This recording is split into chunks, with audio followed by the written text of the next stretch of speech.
is watching this video mga kabombilya. Ipa-plug in na po natin ang ating kinuha na cable wire sa Reefer outlets or sockets. Ginawa ko ito kasi may mga Reefer ba na yung cable wire nila ay maiksi, lalo na pag tuhay. Kaya ito yung paraan ko na nakaabang na ang mga Reefer cable extension. Para sa ganun mapabilis ang trabaho natin sa oras na dumating ang mga Reefer van. Let's go! Ito lang yung pwesto. Yan.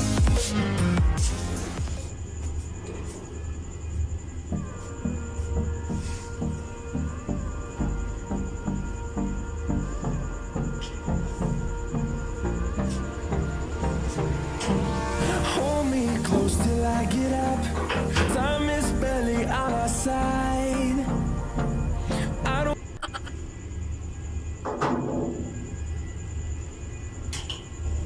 Baka sa ibang butas dadaan ang mga cable, kaya dito natin padadaanin sa tamang butas. Ang purpose kasi kaya dyan natin padadaanin para mabubuksan at pwede din po isara kung kinakailangan, lalo na pag malakas ang alon, para hindi mababasa ang mga Reefer outlets natin.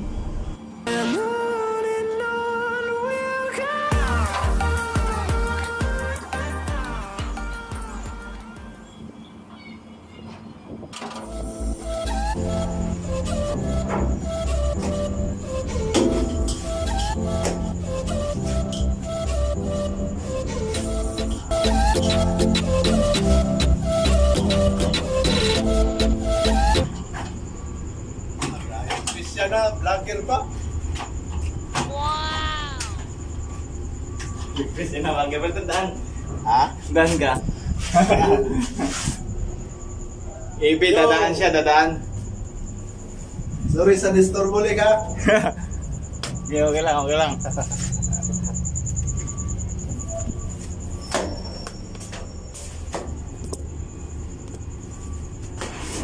Tuloy natin guys, tuloy natin.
1 minute 37 seconds later. Yan yung wire natin. Yan. Pasok yan sa ano.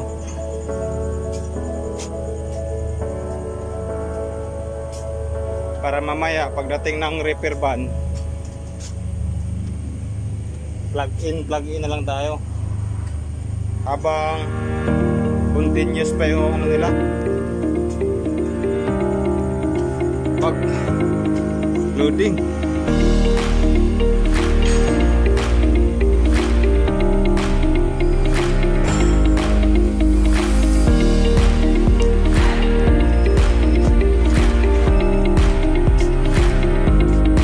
Na guys.